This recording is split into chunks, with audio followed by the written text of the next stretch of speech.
இப்போ ஃபங்க்ஷன்ஸ்னா என்னன்னு பார்க்குறோம். அதுக்கு முன்னாடி சின்ன இன்ட்ரடக்ஷன் ஃபர்ஸ்ட்லேருந்து நம்ம பார்க்கும்போது தெளிவாயிடலாம்.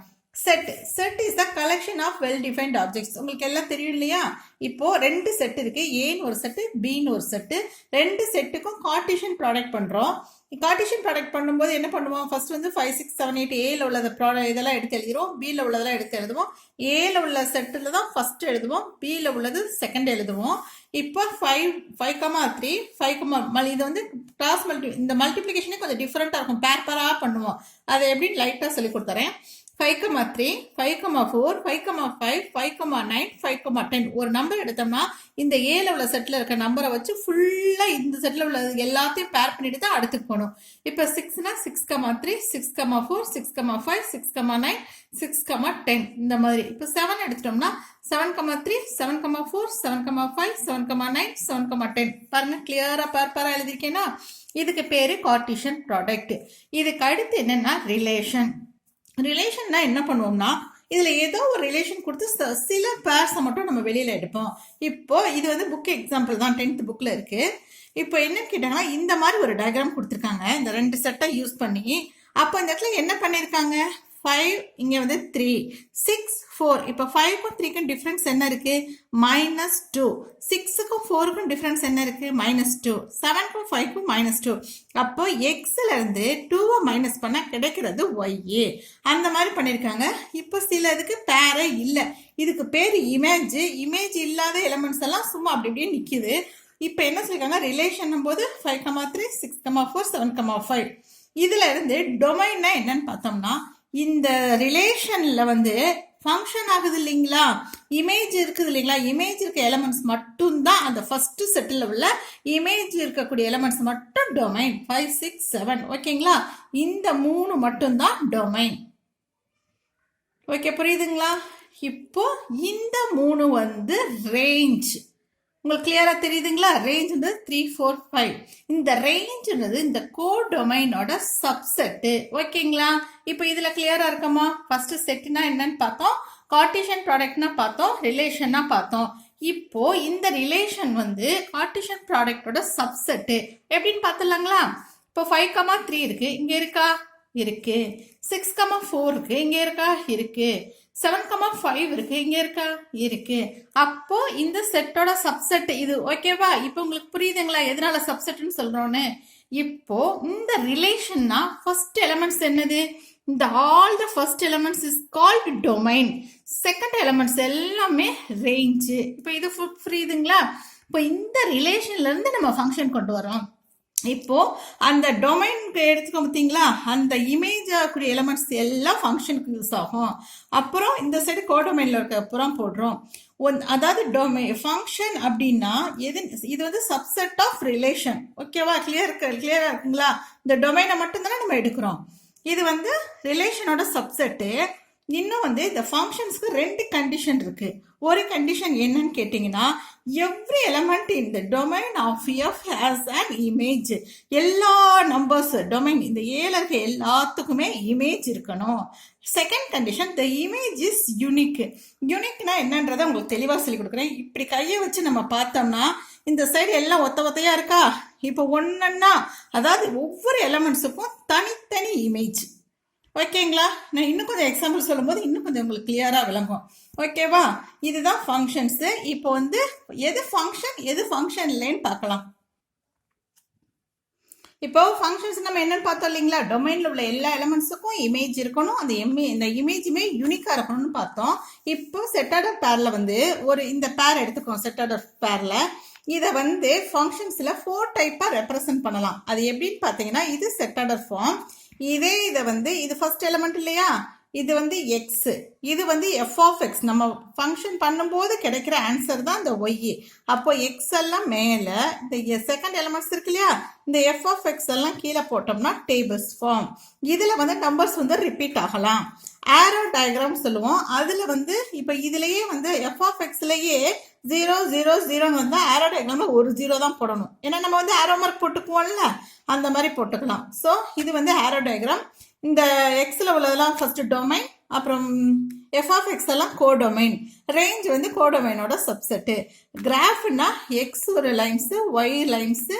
இப்போ எக்ஸில் வந்து நம்ம 1 கொடுத்தோம்னா, இப்போ எக்ஸுக்கு வந்து 2 கொடுத்தோம்னா ஒய்யில் வந்து 0, எக்ஸுக்கு 4 கொடுத்தோம்னா 1. இப்போ எக்ஸுக்கு 2 கொடுக்கும்போது 0 போது அதே இடத்துல தான் வரும். 4 கொடுக்கும்போது ஒய்யில் வந்து எஃப் ஆஃப் எக்ஸ் வந்து 1னா இந்த 1 கரெக்டாக அந்த இடத்துல மார்க் பண்ணியிருப்பேன். இப்போ சும்மா ரஃபாக போட்டுக்கலாம், இதுக்கெல்லாம் ஒன்றும் அப்படியே மைனூட்டெல்லாம் போடலாம், நமக்கு புரிஞ்சிருக்குன்னு காமிக்கணும். இப்போ 6க்கு வந்து ஆன்சர் வந்து 2 கிடைக்குது. ஸோ இந்த மாதிரி மார்க் பண்ணி போடுறதுக்கு பேர் கிராஃப். இதை வந்து 4 விதமாக ரெப்ரசன்ட் பண்ணலாம். இப்போ எது ஃபங்க்ஷன் எது ஃபங்க்ஷன் இல்லைன்னு வந்து நான் தெளிவாக சொல்லி கொடுத்தேன், ரெப்ரசன்டேஷன். ஓகேங்களா? இப்போ இது வந்து ஃபங்க்ஷனா ஃபங்க்ஷன் இல்லையான்னு இப்போ பாருங்க. இப்போ ஃபங்க்ஷனை வந்து நம்ம கிராஃப்ல வந்து இது எக்ஸ் இது ஒய்ன்னு கொடுப்போம் இல்லையா? கொடுக்கும்போது இந்த ஃபங்க்ஷன் ஆகிறது ஒரு கர்வா இருக்கு. அப்போ இந்த எக்ஸ் ஆக்சிஸ்ல ஒய்க்கு பேரலா எக்ஸுக்கு வந்து வெர்டிக்கலா ஒரு லைன்ஸ், அதை வந்து இங்க போடலாம், இங்க வரையலாம், இங்க வரையலாம், இங்க எங்க வேணாலும் வரையலாம். வரைஞ்சோம்னா அது வந்து அந்த கர்வை ஒரு பாயிண்ட்ல டச் பண்ணா அது ஃபங்க்ஷன். ஓகேங்களா? அப்போ இது ஃபங்க்ஷன். இப்போ இந்த டயக்ராம் பாருங்க, இது ஒரு கர்வ் இருக்கா, இதை சிங்கிள் பாயிண்ட்ல கட் பண்ணுச்சுன்னா இது ஃபங்க்ஷன். இப்போ இங்க 2 பாயிண்ட்ஸ்ல கட் பண்ணிருக்கு, ஸோ இது இட்ஸ் நாட் அ ஃபங்க்ஷன். இந்த டயக்ராம்ல 3 பாயிண்ட்ஸ்ல கட் பண்ணிருக்கு, so it's not a function. Clear ஆகுதுங்களா? இப்போ வந்து இப்போ டைப்ஸ் ஆஃப் ஃபங்க்ஷன். ஃபங்க்ஷன்னா எது, ஃபங்க்ஷன்லன்னா எது, அப்புறம் என்ன டைப்ஸ் எல்லாம் இருக்குன்னு பார்க்குறோம். இப்போ ஃபங்க்ஷன்னா இப்போ இங்கே சும்மா இது வந்து உங்களுக்கு இந்த கான்செப்ட் புரியணும், அவ்வளோதான். இப்போ ஏன்னு ஒரு செட்டு, பின்னு ஒரு செட் இருக்கு. ஏல உள்ள எலிமெண்ட்ஸ் எல்லாத்துக்கும் பியில் வந்து ஒரு இமேஜ் இருக்கு. ஏல உள்ளது எல்லாத்துக்கும் இமேஜ் இருந்தால் தான் அது வந்து ஃபங்க்ஷன். ஓகேங்களா? இப்போ எல்லாத்துக்கும் இமேஜ் வந்து தனித்தனியாக இருக்கு. இது வந்து ஒரு ஃபங்க்ஷன். ஓகேங்களா? இப்போ இதே இது இப்படி நம்ம கையை மறைச்சு பார்த்தோம்னா ஒன்னொன்னா இருக்கா, யூனிக்கு. இந்த லைன்ஸ் வந்து ஒத்தையா தெரியுதுல்ல, அப்ப இது வந்து யூனிக்கு. இப்ப இது இந்த சைடு மறைச்சு பாருங்க, மறைச்சு பாத்தீங்கன்னா இங்க இருந்து ஒரு 2 லைன்ஸ் வருது இல்லைங்களா? இப்படி வந்தா இட்ஸ் நாட் அ ஃபங்க்ஷன். இது வந்து ஃபங்க்ஷன் கிடையாது. உங்களுக்கு புரியுதுங்களா? இதுக்கு வந்து ஒரு சின்ன வந்து ரிலேஷன் எப்படி கொடுப்பாங்கன்னா, இதை வந்து சைல்டுன்னு வச்சுக்குவாங்க, இதை வந்து மதர்னு வச்சுக்குவாங்க. அப்போ ஒரு மதருக்கு வந்து 2 சைல்டு. இப்போ அதுக்கு கரெக்ட் ரீசன் இருக்கு பாருங்க. ஒரு மதருக்கு வந்து 2 சைல்டு இருக்கலாம், ஆனா ஒரு சைல்டுக்கு வந்து 2 அம்மா இருக்க முடியுமா? ஒரு அம்மாக்கு ஒரு குழந்தை தானே பிறக்கும். ஸோ அதுதான், அதை நீங்க நல்லா ஞாபகம் வச்சுக்கிட்டீங்கன்னா எது ஃபங்க்ஷன் எது ஃபங்க்ஷன் இல்லைன்னு சொல்லிடலாம். ஸோ இது ஃபங்க்ஷன் இது ஃபங்க்ஷன் இல்லை. இப்போ பார்த்துக்கிட்டீங்கல்ல, இப்போ இது ஃபங்க்ஷன் இல்லை, இது ஃபங்க்ஷன். ஓகேங்களா? கிளியருங்களா? இப்போ how many types of functionனா ஃபர்ஸ்ட் வந்து 1 to 1 பார்க்கலாம். இப்போ இங்க இருக்க எலிமெண்ட்டுக்கு இங்க இருக்க ஒரு எலிமெண்ட்டோட இமேஜ் இருக்குன்னா அது வந்து 1 to 1 ஃபங்க்ஷன். கரெக்டுங்களா? இப்போ இப்படி நேராக தான் இருக்கணும் இல்லை. இப்போ 1க்கு வந்து 4 இமேஜா இருக்கலாம், 2க்கு வந்து 5 இமேஜா இருக்கலாம், 3க்கு வந்து 3 இமேஜா இருக்கலாம். ஆனா இங்க உள்ள 1 இங்க உள்ள 1 கூட சேருது. இங்கே ஒரு எக்ஸுக்கு ஒரு வேல்யூ கொடுத்தா இங்க ஒரே ஒரு எஃப் ஆஃப் எக்ஸ் கிடைக்குதுன்னா இது வந்து 1 to 1 ஃபங்க்ஷன். ஓகேங்களா? இப்போ இதுலயே வந்து இப்போ இதுல வந்து கோடொமைன்ல வந்து எல்லாத்துக்குமே இப்போ நம்ம இந்த சைடு இருந்து இந்த சைடு பார்த்து சொன்னோம்னா இமேஜ் ஃபங்க்ஷனை பொறுத்தவரையிலும் இப்போ இது டொமைன் இது கோடொமைன், இந்த இமேஜா இருக்கிறது ஃபுல்லா ரேஞ்சு. இப்போ நம்ம இங்க இருந்து 1ஓட இமேஜ் எதுன்னு கேட்டா 3ன்னு சொல்லுவோம், 2ஓட இமேஜ் எதுன்னு கேட்டா 4ன்னு சொல்லுவோம். இதே இது இப்படி திருப்பி சொல்லும்போது 3ஓட இமேஜ் ப்ரீ இமேஜ் 1, 4ஓட ப்ரீ இமேஜ் 2 அப்படின்னு சொல்லுவோம். அப்போ ஏ கிராஸ் பினா இமேஜ். ஓகேங்களா? இப்போ இது ஏ இது B is equal to image. இதே இது பி கிராஸ் ஏனா அது வந்து ப்ரீ இமேஜ். ஓகேங்களா? இப்போ கோடொமைன்ல ஏதாவது எலிமெண்ட்ஸுக்கெல்லாம் ப்ரீ இமேஜ் இல்லையோ, இங்க இருக்கிறது கம்பல்சரி இமேஜ் இருக்கணும், அப்பதான் அது ஃபங்க்ஷன். ஆனா இந்த சைடு உள்ளதுக்கு ப்ரீ இமேஜ் இல்லாம 1 and 1 ஃபங்க்ஷன்ல மிச்சம் இருந்துச்சுன்னா அதுக்கு பேரு இன்டூ ஃபங்க்ஷன். ஓகே, புரியுதுங்களா? இது 1 to 1 ஃபங்க்ஷன், இது இன்டூ ஃபங்க்ஷன். ஆனா இது 1 and ஃபங்க்ஷன் தான், லெஃப்ட் ஓவர் இருக்கிறதுனால இது இன்டூ ஃபங்க்ஷன். ஓகேங்களா? இப்போ வந்து மெனி டு 1 ஃபங்க்ஷன்னா என்னன்னு கேட்டீங்கன்னா, இப்போ நம்ம சொன்னால அம்மா பிள்ளைன்னு சொல்லிட்டு ஒரு அம்மாக்கு 2 குழந்தை இருக்குன்னா அது வந்து மெனி டு ஃபங்க்ஷன். அதாவது இங்க உள்ளது வந்து இப்போ இப்படி பாருங்க, ஒவ்வொன்றுக்கும் தனித்தனி இது சிங்கிளா தானே இருக்கு. அதே இங்கிட்டு பாருங்க, இந்த மாதிரி இருக்கா? இந்த மாதிரி கோடொமைன்ல வந்து இருந்தா இது வந்து மெனி டு ஃபங்க்ஷன். இது டொமைன்ல உள்ள 2 எலிமெண்ட்ஸுக்கும் ஒரே ஒரு அவுட்புட் அந்த மாதிரி இருந்துச்சுன்னா அது வந்து மெனி டு ஃபங்க்ஷன். ஓகேங்களா? இப்போ ஆன் டு ஃபங்க்ஷன்னா என்னன்னு பார்க்குறோம். இப்போ ஆன் டு ஃபங்க்ஷன்னா என்னன்னு கேட்டிங்கன்னா, இந்த கோடொமைன் இருக்கு இல்லைங்களா, இதில் உள்ள ரேஞ்சுனா நம்ம என்ன சொல்லுவோம், இமேஜ் ஆகிறது தானே ரேஞ்சுன்னு சொல்லுவோம். அப்போ அந்த ரேஞ்சும் கோடொமைனும் எலமெண்ட்ஸு ஈக்குவலாக இதில் உள்ள எல்லாத்துக்கும் ப்ரீ இமேஜ் இருந்துச்சுன்னா அதுக்கு பேர் ஆன் டு ஃபங்க்ஷன்ஸ். ஓகேங்களா?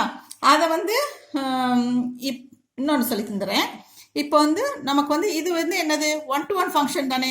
ஸோ 2 வந்து 5ஓட ஒரு நம்பரோட மட்டும் கனெக்ட் ஆயிருக்கு, 3 வந்து 4ஓட, 1 வந்து இங்கே வந்து ஏதோ ஒரு நம்பர் சம் 8ன்னு கூட போட்டுக்கலாம், 8 கூட இப்படி பேரா இருக்குன்னா இதில் வந்து இது வந்து 1 to 1 ஃபங்க்ஷன் நமக்கு தெரியுது. இதில் இந்த ரேஞ்சும் கோடொமைனும் ஈக்குவலாக இருக்குது. அப்படி இருந்தால் இது வந்து ஆன் டு ஃபங்க்ஷன். ஓகேங்களா? இது வந்து இந்த ரேஞ்சும் கோடொமைன் ஈக்குவலாக இருந்தாலே ஆன் டு ஃபங்க்ஷன். இது வந்து on to plus 1 to 1 function ரெண்டுமே இதில் இருக்கிறதுனால அதுக்கு பேர் பைஜெக்ஷன் ஃபங்க்ஷன். அதாவது ஆன் டுவாகவும் இருக்கணும், 1 to 1 ஃபங்க்ஷனாகவும் இருக்கணும். ஆன் டுனா